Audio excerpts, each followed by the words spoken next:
Ladies and gentlemen, welcome to another episode of the Get Reelisms podcast, episode 92. 92 episodes of this glorious podcast brought to you live by me, still the living Adam Chase Rennie. And I guess also me, Christine Chen. We're here, ladies and gentlemen, representing the Moth to Flame fam. Yes, So and Ursula. Hey, look at us repping the t-shirts. Yeah, and T-shirt I got that cool swagger on it too. This button up, fuck yeah, dude. It looks good. I always like your little flower button ups and stuff. They always look good. I have a lot of flowery button ups, for sure. And flowery hats. They all yeah, I love them. Yeah. They look good. They look good. My whole entire high school life was just like only black clothing, black hats, black flowers, everything. No. I never wore any printed anything like that. Like it was mostly like skateboarding, like gear, like Enjoy and Volcom and like all those brands.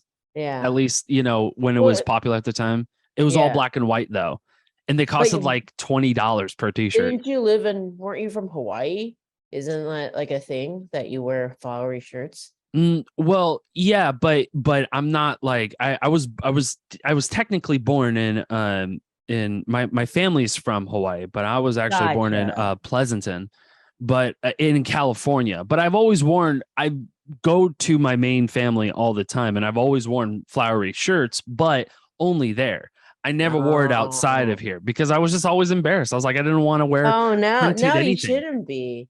Well, no, that was high school. Now I don't give a shit. Now it's like, make fun of me, make fun of my hair. I don't care. Just like do what you want. I do not care. My hair is just fucking like it's wild. I'm not gonna lie. I got to get a haircut, but you know, I just can't wear a hat right now. It's too hot. It's too hot. So I know, yeah, ladies and gentlemen, it is what it is. Texas. It's a free podcast. What do you want from me? You were telling us a story, or you're about to tell us a story. Yes, I was going to tell a story at the time I was in Seattle, how much I loved it. But the story was I got to rent a Fiat in Seattle. And oh my God. My sister has a Fiat. That's awesome. Loved the Fiat. So it is amazing for parking in little tiny ass spaces. And there was this tiny, I took so many photos of how amazing my parking skills were, because this wouldn't happen with my CRV, but I was like, I'm pretty sure I can fit in this tiny ass space, and I pulled in, and of course it's like I'm still like, you know, it's not your car, so you're like, okay, maybe I need to like calm down. And then somebody walking down the street, just a random stranger, is like, hey, you need a spot? I was like, yeah, dude. And he like spots me in, and I parked right next to a bar, right? And there's this outside patio, and they are all watching this happen. The moment the car gets in, the entire bar like cheers, like, yeah. Really? Jesus Christ. It was great. They were like, yeah. It was a whole thing. And then I was like, thank you guys, thank you. And I went around the corner I was going there to go eat around the corner, but it was going to be like a 2-hour wait. So I came back to the bar and then like made friends with all the bar people that were cheering me on for my amazing parking skills. Yeah. But it was, and what was cool was when I made the friends, I was sitting between two people that had mermaid tats. And so then I was able to talk. Really? That's awesome. Yeah. Super random. Yeah. One was a fisherman. So who was, I can't remember his name anymore, and the other gal, and I was of course like, hey, you need to watch Ursula, but always the perpetual salesperson. Yeah. I have to be. I'm on this. I'm now dating openly. You are? Oh wow. Yes, I'm Congratulations. trying. I'm trying. You have to. You have to put yourself out there. I've discovered the beauty of dating is now I have a new pool of people that I can talk to about Ursula. So sad. That's right. Are they are they industry people? One has been, but okay. I am not like putting a filter on being like only gotcha. People.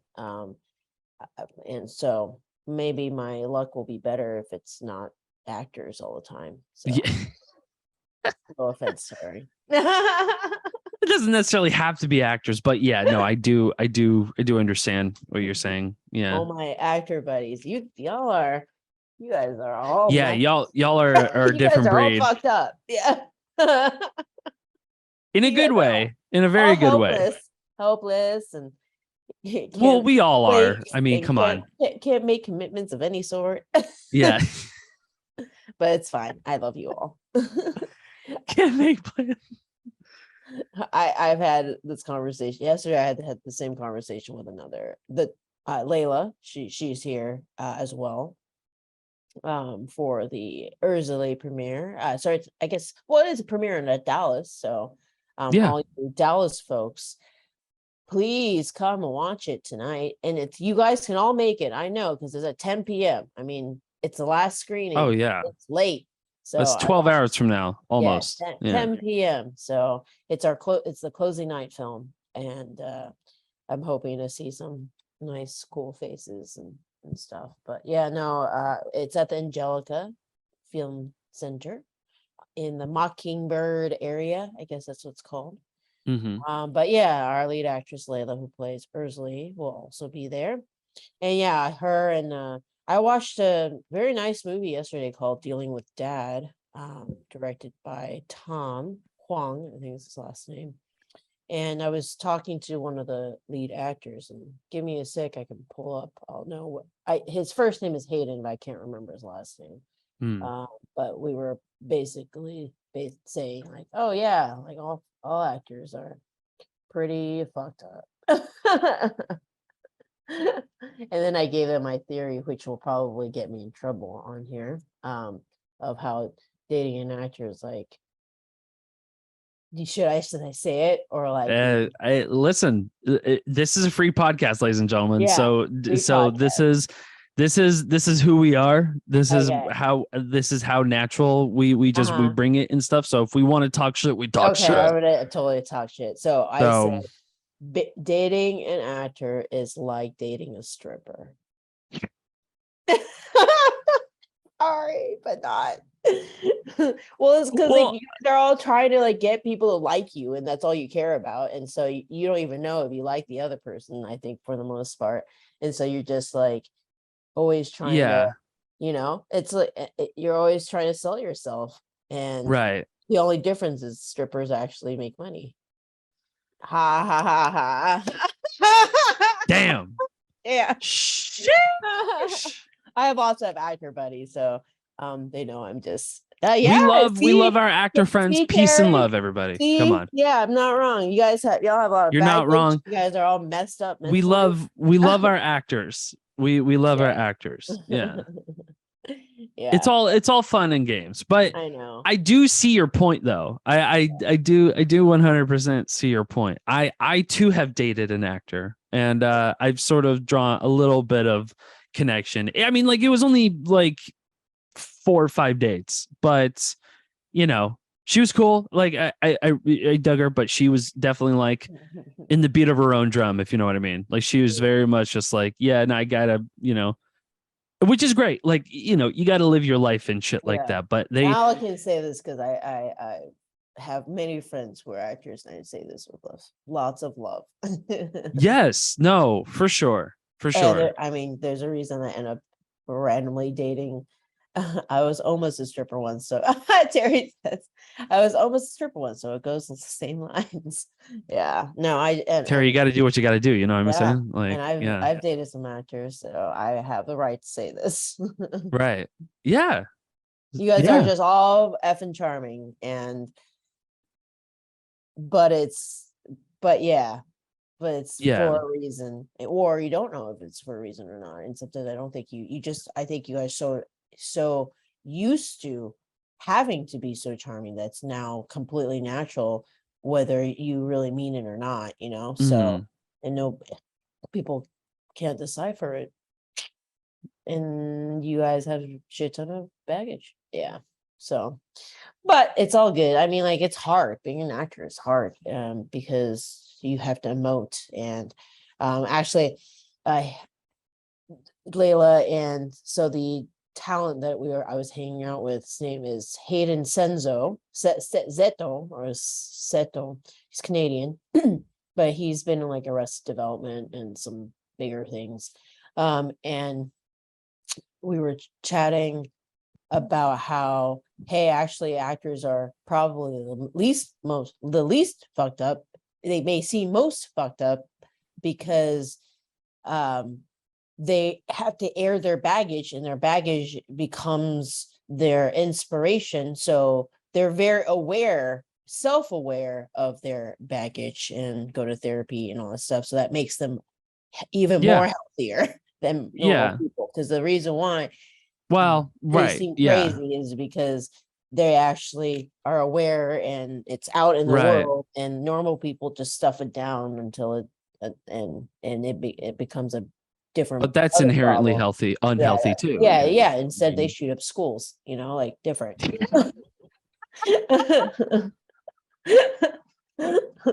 I know Christina today is on a roll of being offensive. I'm like, I don't give a flip.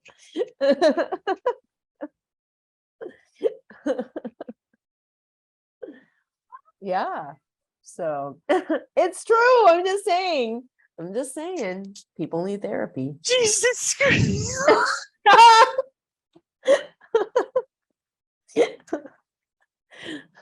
And that is listen. Those normal people, they're also scary. You suppress all that shit. Jesus Christ, Christine. Yeah, you're right. You're right. But it's dark. It's I know, fucking going awesome. Dark today. No, pre-podcast, ladies and gentlemen. We're going dark. Adam has crazy fucking hair and Christine's going dark. Let's fucking go. And we go off the rails here, and that's totally fine. I'm still waking up. Don't this worry, is great. We were up till I think 3 so we were up till 3 because we made an impromptu trip to Ihop at night to get. Oh fuck yeah! What's your hit me with your order? What did you order there? Ihop was not gross, but it was gross that we went to Ihop at that late, having eaten Terry Black's like slam some barbecue. Like, who cares? We were fat kids. We were just fat kids. I got a story for you about I got a great fat kid story for you. Okay. But what is your order? What is your IHOP order? Go ahead. Let's look at my leftovers, which are right here. Don't show it to the camera because leftovers are fucking nasty. But let's talk about this. What is it? So let's see. That's true. Okay, there's some okay, so you just got some flappies. Okay. Well, that was my size. And then you can't really tell from the bottom, but it's like I guess kind of a steak omelet would be kind of what it Okay. Yeah, not bad. Steak omelet. It's protein. Yeah. The pancakes are not healthy, but those came as a side. I didn't have a choice. Well, I actually Christine, the steak omelet isn't healthy either. What? Yes, it is. What do you mean? It's cooked on a vat of grease. Yeah, I mean, probably, come on. Let's all be real here. But they are fucking delicious. They're great hangover food. They're great. I mean, Waffle House too, for sure. Shout out to the Waffle House for sure. But IHOP is especially known for them late night munchies too. As a stoner myself, when you're coming in at like 1, 2 a.m., you're just like, God damn, what's open? And then you see IHOP with them golden blue arches. Just fucking see it in the distance. It's magical. Terry yes, cheesecake pancakes apparently are really good. I'm sorry, what? Cheesecake pancakes? Are you serious? Wait, no, is that real? I'm serious. I don't know, Terry. Are you for reals? Is there really the? The New York cheesecake pancakes for the win. Oh shit, is that real? Oh my god. Oh shit. That is insane, Terry. You just triggered Adam's inner fat kid. That's just like, so yeah, let me tell you, it's what I get. God bless you and take care, Terry. Peace and love. We love you. We love Terry. So my fat kid story, what me and my buddy shout out to Chris, my buddy in high school. We used to hit up whenever we get like, I don't know, like a payday or like an extra check, or like maybe one of us is gonna owe each other a bill or something. Have you ever seen the show Louie? Yes, but not like fully. Okay, so there's one episode in Louie where and we've done this even before the show really existed, but there's a name to it. We never really had a name, but there's a name to it in Louie, and it's called Bang Bang. And what it is that I know a Bang Bang. You hit up one restaurant, you get a full course. That's where it came from. That's where it came from. From the movie from the show. I've done Bang Bangs multiple times. Let me tell you something. I've done a Bang Bang where we hit up Taco Bell and we just split a taco 12-pack. We got a few chalupas. We got, all the Crunchwrap Supreme fixins, you name it. And then literally right afterwards, we went to Red Lobster and we had there was I don't remember what the special was, but it was like an enormous amount of like plates of food. That they set the rules for a Bang Bang. Like, does it have to be within like 5 minutes after you finish your first meal to go to the next meal? It's got to be I always say it's got to be at least within an hour. Like if you do it within the hour, hour when you finish, then you have a full hour mine to wouldn't be a Bang Bang because I finished dinner at like 8 and then we went at like 1 a.m. That's not a Bang Bang. Okay. Actually, I think that would be a legitimate I went for yet another meal. No. I just call it a follow-up meal. It's just a follow-up meal. It's just you got to follow up. That's all you got, And IHOP is the least of the echelon of follow-up meals. You know what I'm saying? So, love Bang Bangs, especially, and I've done Bang Bangs. So, in Seattle. And in LA, bet you can't do it right now, Christine. We could do a podcast for just a whole episode for Bang Bang, dude. Oh yeah, that would be nuts. That would be fun, actually. It would be really fun. I would be done with that. So, don't tempt me. But in LA and in Seattle, I guess it's a big thing in East Coast too. They have these places that are like, I guess you would call them markets. And in the markets, millions of stalls, food stalls, but they're all like different restaurants. That's the best to do Bang Bangs. So, yeah.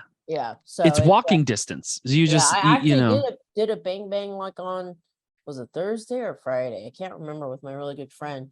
We were at this like place like that, like I would call it a food palace, but hello. But in Anaheim. And we went from some curry noodles straight to some goat cheese grilled sandwich, straight to like some other dessert or something. It was like nuts. God damn. Right. That is nuts. That's the best way to do a Bang Bang. Yeah. I mean, and by the way, it's not like we do this every day, ladies and gentlemen. Okay, we're not true fatties. We're not doing this every single day. However, there's an occasion where sometimes, you gotta do a just strikes. You just gotta do a Bang Bang. We just have to do a Bang Bang, and it is what it is. Sometimes because we love food that much as a fat kid, a former fat kid. Food was everything to me. It was the only thing I had, next to of course, like movies, comic books, video games, all that shit. But food, you need food to survive. And boy, howdy, I made sure that I was properly fed. Surviving. Thriving. Yeah, exactly. Not surviving, thriving. Only thriving, dude. So you're excited for the Ursley screen. I'm excited for you for the Ursley screening. Yeah, it's at the Angelica tonight, which is really cool. Angelica is like such a well-known brand for independent films. I remember like in Houston being like, oh, the Angelica, and so it's neat to be able to screen at an Angelica theater, which is cool. And we're the closing night at 10 p.m. And I think what's been great is this is the Asian Film Festival in Dallas. We were invited to screen here for part of the women's showcase. They have other programming as well, but we are specifically representing both women and also representation. So I'm like, wow, this is the most Asian filmmakers in one place that I've ever seen, plus actors. Yeah, so I think yesterday, like I said, yesterday I watched a feature film called Dealing with Dad, and man, just I think what's beautiful about films that have representation is that you get to see films that actually represent like what you've gone through, and you don't. I think I've been watching 37 years of, films that don't do that, that I'm so unaware that I'm missing it. I'm so used to watching your typical stories and stuff, and there's nothing wrong with that. But like when you actually get to watch something that's like, wait, what? Wow, this is so similar to my childhood, or like, oh, I know what that's like, or it's a completely different experience. And in Dealing with Dad, this three siblings come home to try to get their dad to become self-aware that their dad is dealing with depression, even though the dad is like not wanting to own up to it or accept it, which if you aren't aware, in this, I mean, I'm sure a lot of cultures deal with this, but especially in the Asian community, I think talking about feelings and mental health is not really a thing at all. Like it doesn't exist basically because you don't have any feelings. Like, growing up, that was kind of the thing, like, oh, you don't have feelings. Like we don't talk about feelings, Right. And so seeing that, and I think the biggest thing was seeing the dynamic between the dad and the daughter relationship. So being like, wow, like in this film specifically, like the they talk about how the daughter doesn't have a good relationship with the dad because like the dad was so hard on the daughter, and that's a cultural thing. And I'm like, I get it, and it was just like, even in like Everything Everywhere All at Once, it was the same thing, like just that generational trauma and like seeing that up on screen. You don't get to see that much. Excuse much. Yeah. Especially in a representation like that. That's a, yeah. Sorry, guys, choked on Yeah, a you're good. pancake. Yeah. It's good. Shouldn't eat IHOP while you're doing leftover IHOP while you're doing a podcast. There's nothing wrong with it. I'm glad you're alive though. But yeah, I think that sort of like it can, I mean, of course, like everybody can understand like their own parents and their struggle of like trying to, fulfill their expectations while trying to be like this person who ultimately like, I don't know, like you become broken just by proxy of trying to just like be within the family and just like understand that like your wishes are not the same wishes as your parents, right. Yeah, and that I'm sure can hit home pretty close to you. Yeah, totally bawling and everything. I was just like, oh my god.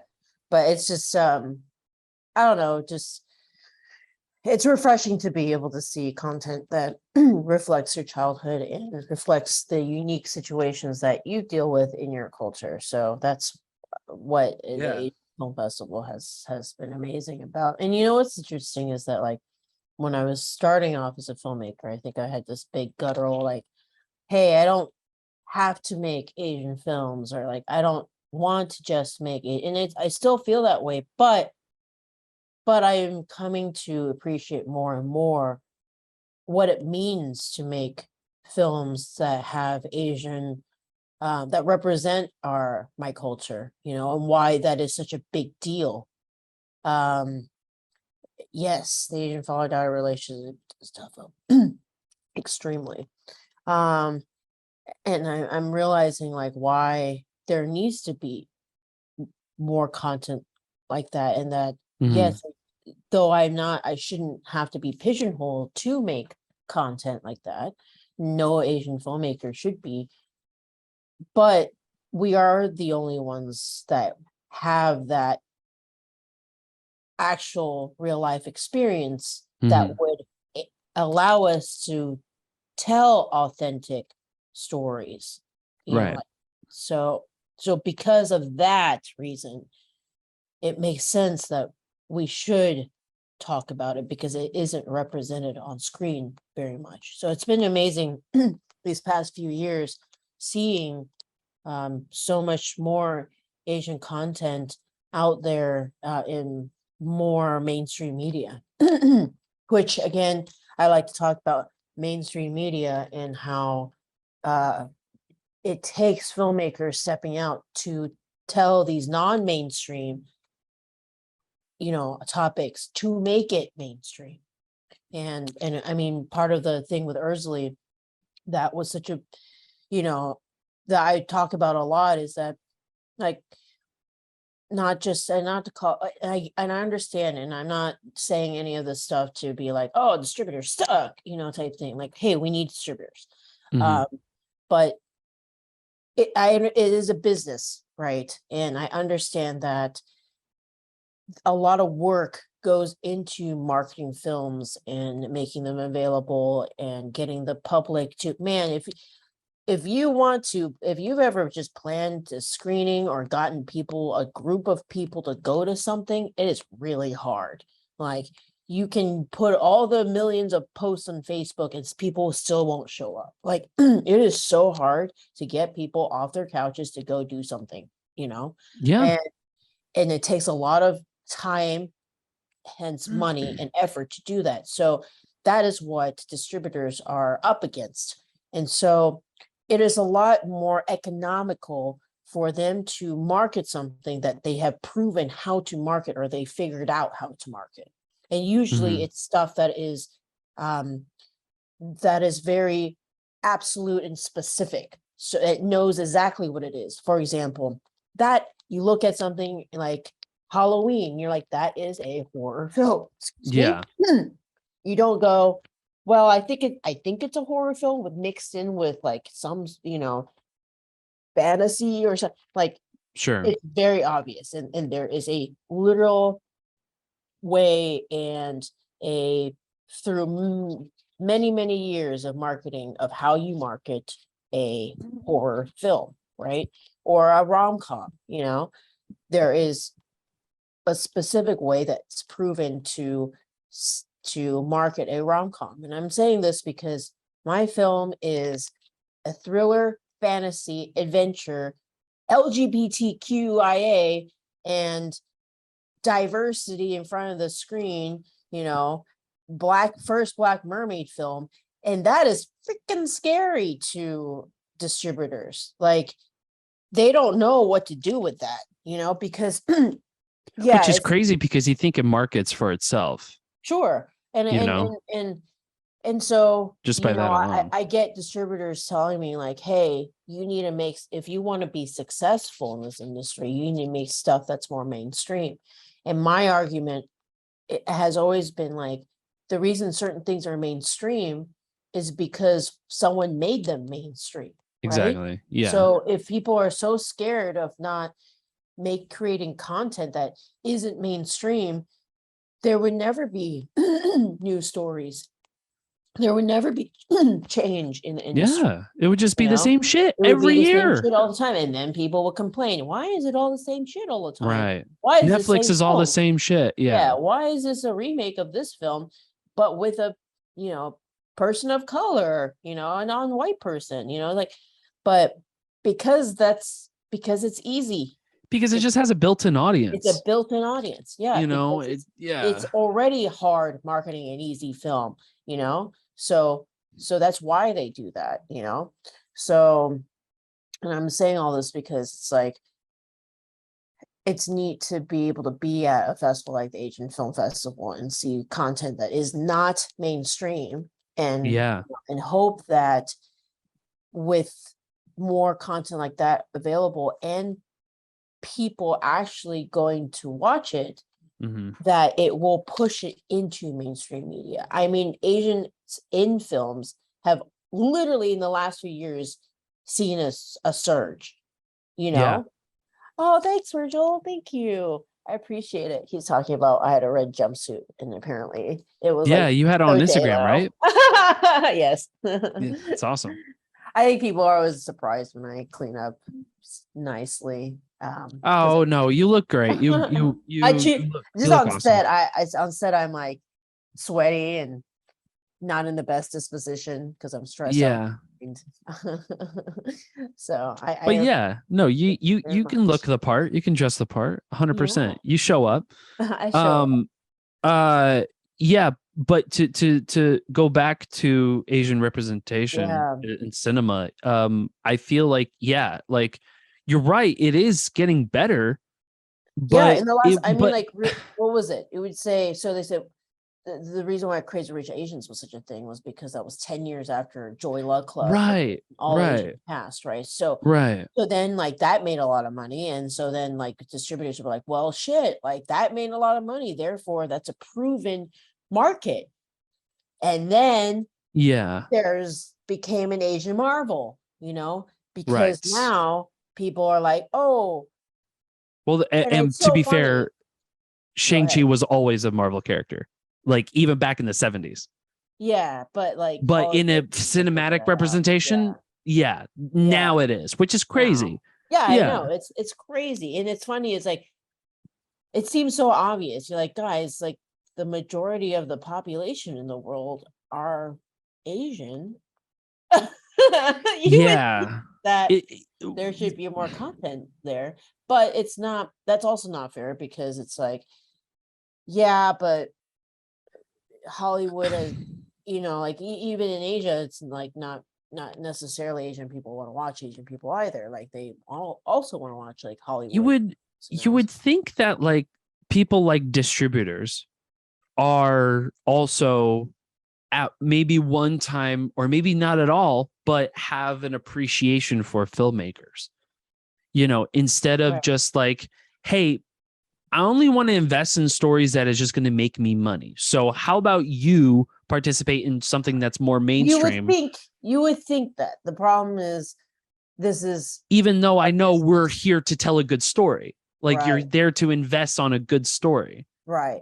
And now the only good stories out there are like people with like their names attached to it, like Tarantino's or Scorsese's or any of that shit. And there is again another reason for it. It's because this is just human nature. We do not like risk, as most people do not like risk. And it is a risk going to spend, I don't know, average movie ticket right now is like $14 or $15. Okay. It's expensive. Yeah. $14, $15. And then then you buy the popcorn. So let's say you're spending like $30 at the theater, right? Sure. Spending that $30, do I rather want to have a guarantee where I know that Tom Cruise in a film is probably going to be a pretty decent film? Or do I go watch this independent film that has nobody I recognize, that could, who knows? It's the Wild Wild West, So I understand why distributors are like, you have to have like a name talent.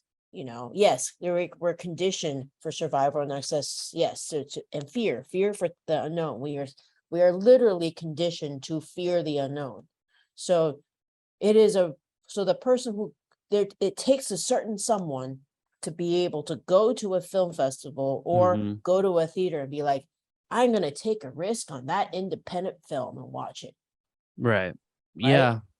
I mean, I'm guilty of that, flipping through the Netflix or Hulu, whatever queue, and being like, who's in that? Oh, sweet. Look, The Rock is in it. Like, I want to watch that, like that's just how our brains are wired.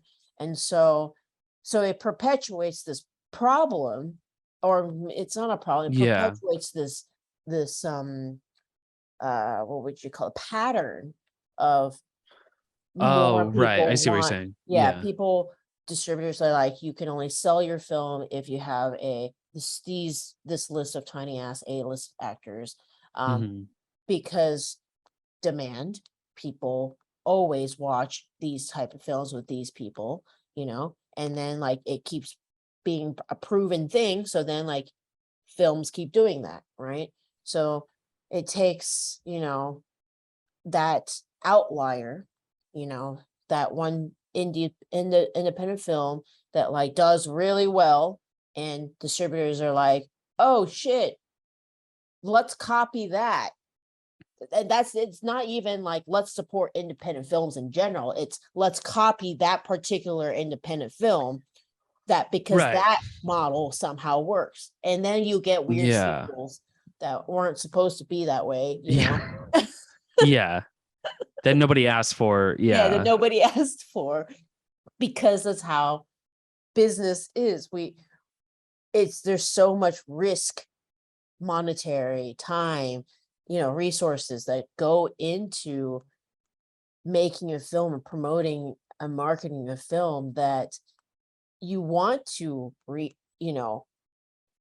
able to make the money back for investors and whatnot, and you want to hit a home run, and there are factors that make it more common that certain films are home runs, right? And that's just how it goes. That's just how it goes. And that's why you end up with a bunch of the same kinds of films, because they have a guaranteed built-in audience. So, which is crazy to think that like big distributors, like I'm talking Universal, Warner, like those people, how many movies have they pumped out? And I mean this with peace and love, everybody. If you're a huge Warner Brothers fan, whatever, I'm sorry, but there's been a shit ton of stinkers that come out.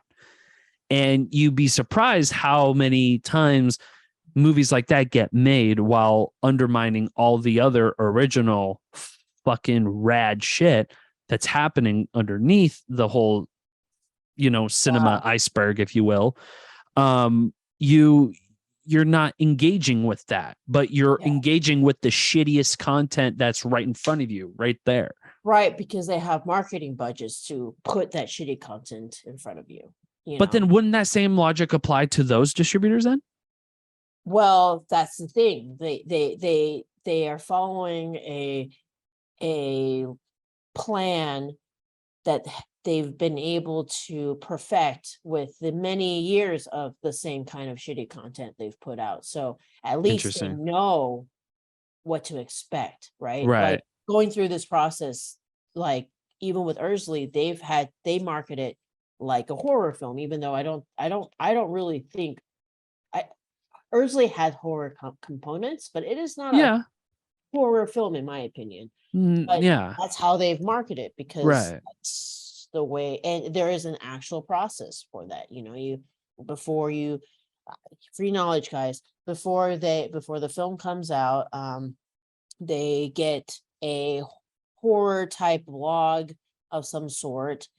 They give them an exclusive for the release of the assets, which is the trailer and the poster, and then like a certain week after that, you're supposed to then follow up with like interviews, and then like the film releases. Like there's like a legit like built-in process that you're supposed to do with certain kinds of films. I don't know what the plan is for like rom-coms or whatever, but they have like specific podcasts that they go to. They have specific, tailored, because they know that audience that watches or reads or whatever these media outlets will go see a film like this if marketed a certain way, and so that's the problem, is that marketing is also like throwing spaghetti at a wall.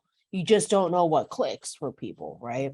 And so like when you get not knowing how it makes people tick or click, and then a film that you're like, I don't know what this film is, and then no known actors, and touching on topics that are not mainstream, like LGBTQ stuff, diversity and whatever, like it becomes like I don't want to touch that film, like, oh, stay away. Like, I don't know what to do with you type thing. Right. Because to distributors and investors and stuff, it means nobody knows, because nobody knows how to market, sell this film. It means no money back. Right. And not only is it no money back, it's negative money, because you got to take in a lot of resources to even market anything, right? Right. So it's a net loss for them. It's a net loss. It's a guaranteed net loss. So it's hard to be like, hey guys, I made an indie film that could be a guaranteed net loss. Would you like it? You know? Right. It's a little hard to, it's like selling shit. Yeah. Yeah. So right. No, I totally understand with that. And you're right, though. Everything's kind of spaghetti to a wall. And nothing will ever stick except for maybe that one little thing. And then it's like a spark that, but that's like, what's crazy though, because I just finished Euphoria. Okay. The show Euphoria, and amazing show. Fantastic. I think what they've done with that show is fucking beautiful. It is actually like a gorgeously shot. The story is engaging and fulfilling. It gets a little rocky in certain episodes. Like you sort of don't know where it's going a little bit, kind of with the end too. But I put all that shit to the side because it is visually stunning. Yeah. And this is a series, mind you. And it's crazy how cinematically it's shot, yet there's no way 10 years ago, 15 years ago, 20 years ago that Euphoria would work. Yeah. Which is nuts to me. But nowadays, like shows like Euphoria do work because there is an audience for it. So that's why, like, I always get peeved when people are just like, yeah, it's just like, it's hard to market, stories like this. I'm like, bitch, there's been lots of stories with this shit all the time, including international films too. Right. There's a shit ton of old 80s, like French new wave experimental films that touch on subjects like this, and there's lots of content out there just by that alone. However, it's different in Europe because Europe, they will throw money at anything. They'll throw money at, pornography even, they just, they're into everything, which God bless them. I love that. But that's not how the American system works. And partially too, because like a lot of, people are trying to get their shit out there, I'd imagine. But it's crazy though. Like, because you see people who are like, oh no, we're hungry for stories like that, like stories like Ursula. But then you get the other side of the coin where the people, the higher ups, the executives are just like, yeah, it's just not the mainstream thing now. And it's just like, but that doesn't make, everyone's contradicting each other. What are you talking about? Yeah. And so that's why that's where film festivals serve their purpose, is that they group together films that distributors have no clue what they want to do with, and they have a built-in audience because it's a certain film festival with a certain, and people go and watch independent films and find what they like, and they build audience space of that. And there's a way to prove, like, if it's, but then you run into another problem, which is like, unless it's a Sundance or South by Southwest or these top, then that means that that particular independent film can sell, so it all, and that's like catching lightning in a bottle, Sundance and all that shit. So what it comes down to, it boils down to the audience.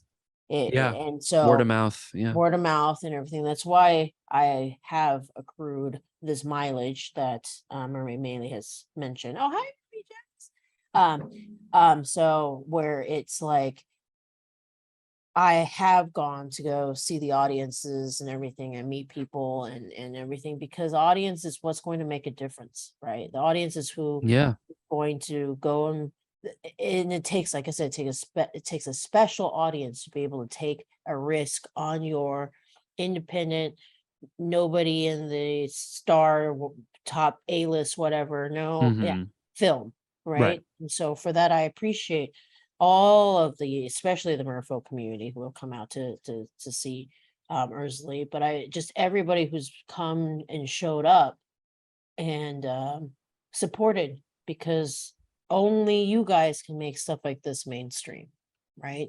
Because only I can make a marketing stat sheet and be like, well, distributor investors, look, I know it's a LGBTQIA Black Mermaid film, but according to these statistics, you know, the number of people that showed up to this theater was this amount, and then the number of people who are showed up, and then I can show like, hey, people showed up, you know. The data's there. Yeah, the data is there, and that's what they need, you know, to be like, okay, for sure, you know.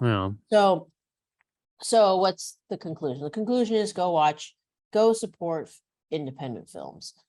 If you want the content that's on screen to change or to reflect the world a bit better and stuff, you have to go and watch these obscure films that are the only reason you don't know about is because they don't have marketing budgets to tell you about them, because it is very, very expensive to get the word out, you know.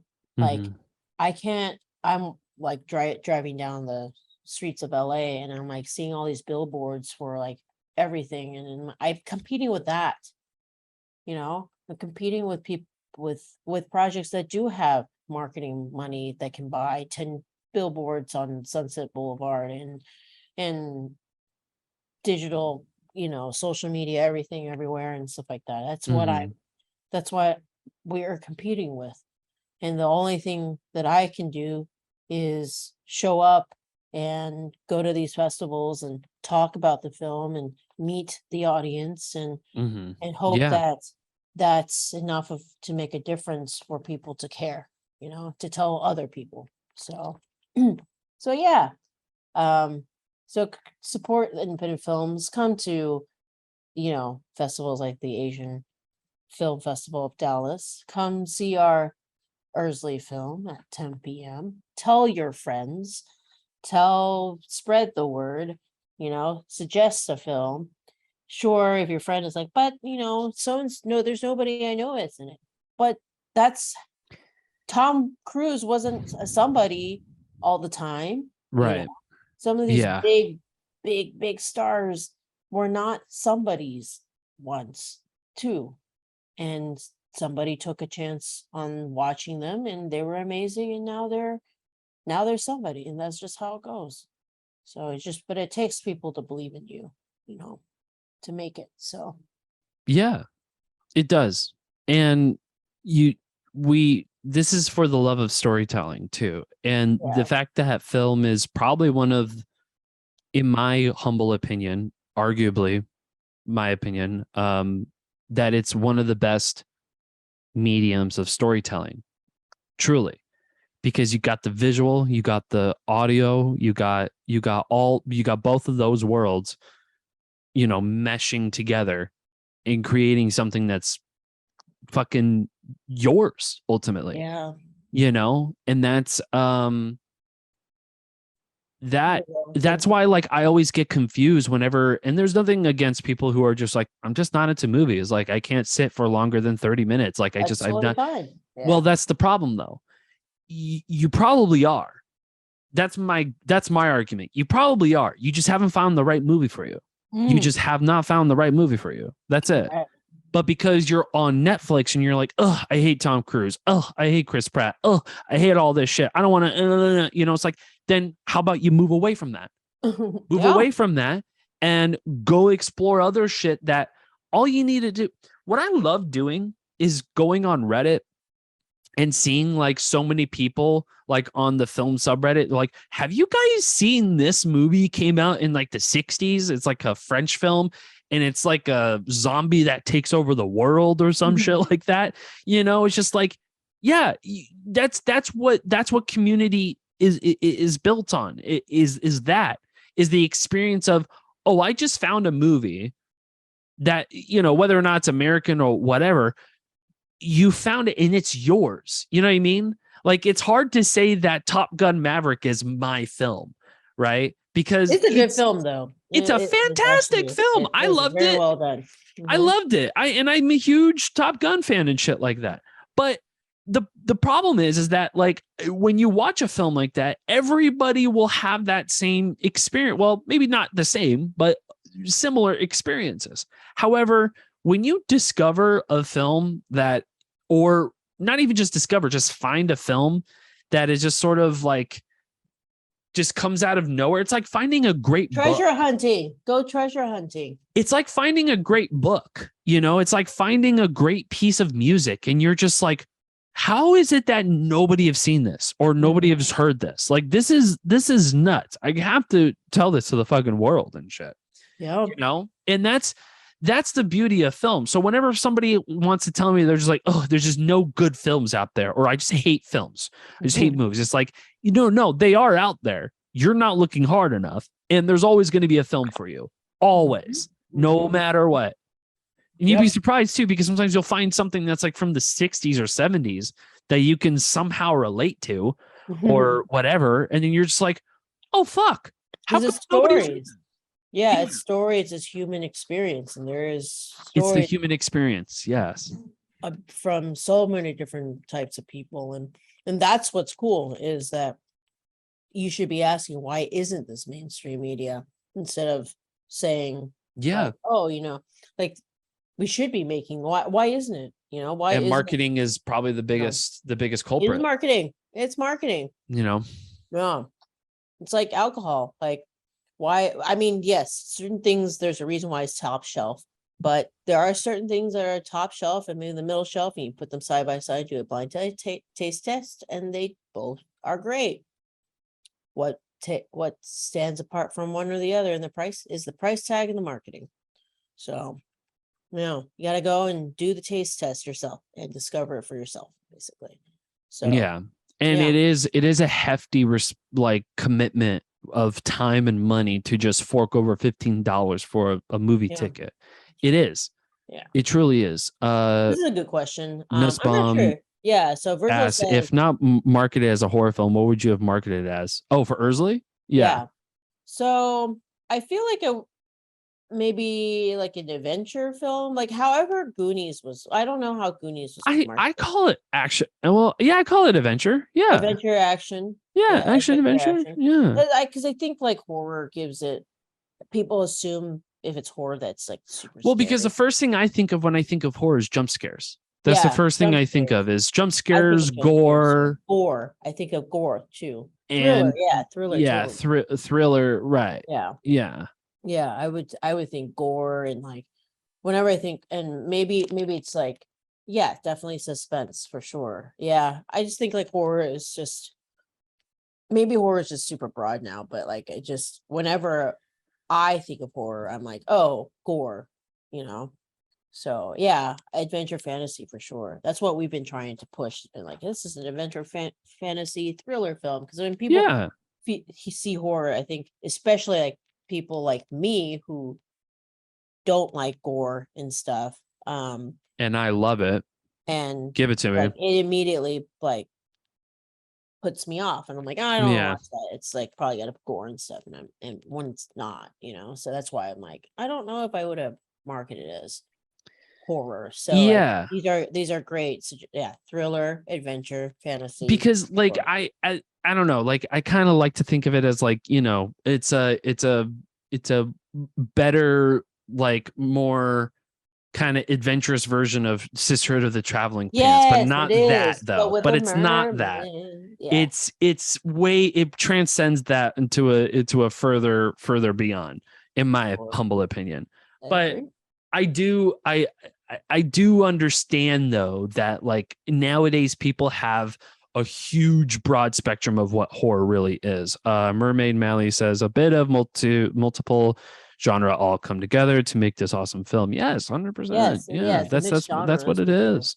That's what it is. You can always just add a warning about flashing lights or gore, things that, so it doesn't throw off people at the beginning. Sure, yeah, but then market it as like a thriller, adventure, or something like that. Yeah, because sure, there are some scary elements, of course, but I mean, there's also scary elements of Doctor Strange and the Multiverse of Madness, a Marvel film, but it's a superhero movie. You wouldn't say that it's a horror film. It's, I don't know. It's interesting. Exactly. Yeah. So I do think though that like marketing, I don't know. It's like you got to find the right people too with marketing, and it's all a joke, but it sucks that everything's so fucking expensive and it requires money. So that's the fucking problem with all of this shit. Yep. It's not accessible. Problem. It's hard. But and also now it doesn't help when there's like 19 different streaming apps. So like your choices are so very far and few between, and also you have to pay all these fucking apps every month. No, they're only going to pay for like maybe the top contenders: Netflix, Hulu, Amazon, maybe Disney, maybe. Yeah, I only have subscription wise. I only have Netflix because I've had it forever. I have them all. I have them all. I have them Roxy all. has them all, so now I'm like having access to like a whole new world of different apps. Yeah. Wow. But no, that's in conclusion, everyone. Go watch some independent films. Let's help make certain things become mainstream. I think the first Black Mermaid film should become mainstream. Yeah, and also too, everybody, like film is about community, and it takes a village to make a film. So please share anything you watched with people. We do this all the time here on the podcast. We just share wherever the fuck we just watched. It's like, dude, I just watched this crazy ass film. I love doing that shit. It's my blood. It's in my blood. Yeah. Support indie films. Exactly. Yeah, support independent films. So support films that watch it and spread the love, everybody. Yes, also, too, if you know somebody in your life, because I know you do, if anybody is just like, I hate movies, man, movies fucking stink, and we don't like them. If you ever find a film, let them know. Spread it around. Get everybody to jump on this shit. It doesn't need to just have to be yours. It could be everyone's too. It could personally affect you 100%, but you got to spread that wealth around. That's the only way we can. Everybody be loud and proud, and it's the only way we can find amazing movies like Everything Everywhere All at Once and movies like that. Yeah. It's not just because there was a commercial and I just saw that. No, there's more to it than that. Yeah. We're not Stranger Things. We don't have it in your fucking face every 5 goddamn fucking sec. I'm getting sick of I haven't even seen the new Stranger Things, but I'm over it. I'm sick of it. I'm so sick of it. I'm about to cancel my fucking Netflix just because of all the advertising just shoved in my throat. Every time I open Instagram or even TikTok, it's just like the first thing, Stranger Things 4 now streaming. It's just like, fuck's sake, man. Yeah, but that's happening. I know, but how dope would it be if something like, I don't know, Criterion is going to be like, hey, here's a fucking, I don't know, a 70s film about mobsters or some shit. I don't know. But it's expensive and people are going to be like, then you're going to have people be like, why the fuck is this in my... And these studios have to like hijack every piece of social media and probably billboards too in LA. I can only imagine, like it's, y'all are fucking bugging. What are you doing? Billboards in LA are off the chain when it comes to films. I hope one day I'll have billboards too. It'll be really cool. I technically did have one. Had 2 in Shreveport, which was pretty cool. But it was 2. Really? Oh, that's awesome. Yeah, but it was advertising our event, the mermaid ball that we had.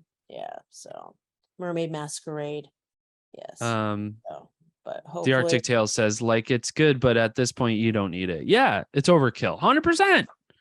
100%. It's a lot. All of it is overkill. If I get an advertisement one more time for the boys or for fucking Stranger Things, I'm gonna lose it. Speaking of which, have you watched any films before we wrap this shit up? Only I mean, so far dealing with Dad. I'm trying to think what the festival films. The festival films right now, but I'm trying to think what if I've had. I've watched the TV series Our Flag Means Death, and I finally finished it. It was fun. Isn't it amazing, dude? Super fun. Oh, it's so good. It's awesome. Tell me about something that people don't talk about every 5 seconds, right? Yeah, exactly. Yeah. But that's marketing. You gotta. Have you seen the new Stranger Things? Stop it. Let's see here. What else? Festival films. I haven't been to a theater yet to see another film besides Tom Cruise Maverick. Yeah, same here. That was the last movie I've seen. It was quite good. And actually what was funny was yesterday I went in because the theater is still open to other stuff, and I went to a line thinking it was part of the Asian Film Festival, and then Tom Cruise is on being like, "Thank you for watching." I was like, "Whoops, wrong theater. I have already seen this movie." Yeah. Already seen Maverick. Yeah. So. Yeah, I haven't seen anything else. I know Thor came out, but who cares? It's another superhero movie. I haven't seen any of that. I did watch like old films. Like I watched oh, you know what I did rewatch? Have you ever seen the movie No Country for Old Men? Great film. Yeah. So the last time I watched it was in a movie theater, and I was like 14 or like 13 or 15, really? I think. Yeah, I was young. I was in middle school, about to be high school or some shit like that. And I seen No Country for Old Men with my dad. Yeah. And I didn't get it. And the ending bothered me for some reason. Like the ending just straight up bothered me. I can see that. But I have seen it again, literally just like a few days ago. And holy shit, it's a fucking amazing film. It is truly a masterful film, because like it takes like the old, like every single like storytelling trope and just either amplifies it or throws it completely out the window by the end of the film. Watch that again. When I watched it, I knew that it was a great film. Very good. But it made me feel terrible about human beings. Yes. So and death too. Yes, it sucks. I tend to not like rewatching things that make me feel horrible about human beings. Like I can't watch. Yeah, it's hard. Requiem for a Dream again. I can't either. A freaking masterpiece, an amazing film, but it made me just feel awful about the world and people. So, but no, when I watched it, there's the cinematography, the story is quite great for No Country for Old Men. So story is fantastic. It's 10 out of 10, but it's very sad. Yes. Very sad. I love the t-shirt. Thank you very much, Virgil. And then yes. So yeah, guys, we're probably gonna take it for a landing for a little bit because I gotta go to a film festival. Oh, you gotta go now? Okay, let's go. Interview. Yeah, I gotta go to watch some films because all right. Support independent films. Yeah. We gotta support independent films, I'm gonna go watch like a mockumentary, or maybe it is an actual documentary, but I met the filmmaker yesterday, but it's called Cat Daddies, but it's about people who like cats. So I'm like, holy shit, love it. Excited. I love it. Yeah. All right. Well, I guess that is about it, ladies and gentlemen. This is the Get Reelisms podcast, so you know to pick up your book, please and thank you. What are we doing here without it? And if you're in Dallas, yes, I'll see you. Yes, yay! Mermaid Melee is coming to watch the red carpet. Are the t-shirts for sale? Yes, they are. They are on sale. Go on ursleyfilm.com and you can buy one. So I'm gonna text it to you or message it on here. Wait a sec. ursleyfilm.com. Sorry, so slow. And then you can get one. Yes, you can totally get one. And the good thing is, like, if you do it online, you can actually get all the other sizes. Like I was at the end only had like stupid sizes, like small and stuff left. So go online and grab yourself. You can get on if you like the Ursley shirt, or there's like Get Realism shirts. Yeah. So GetRealisms.com, ladies and gentlemen, or UrsleyFilm.com for all. And the link to Ursley Film on VOD is also on UrsleyFilm.com. Yes. So the link is there, and rent it, spread the love, spread the word. The word. Tell your mamas, tell your papas, tell your friends. Yes. Tell the people in Dallas, if you know any Dallas people, 10 p.m. tonight at the Angelica Film Center. Yes. Spread the word. Come watch. And I'll be there. I'm in Dallas, actually. So Layla, Anastasia Scott, she will also be there. And we will tell you all the inside secrets of the film. Yes. All right. Well, that is, I guess, it, ladies and gentlemen. Hopefully we'll be here next week. We don't know. We're not sure. We're filmmakers, and it is what it is. Free podcast, ladies and gentlemen. Thank you so much. We love you, Facebook. We love you, Instagram. But we got to go now. Bye-bye. Ta-ta.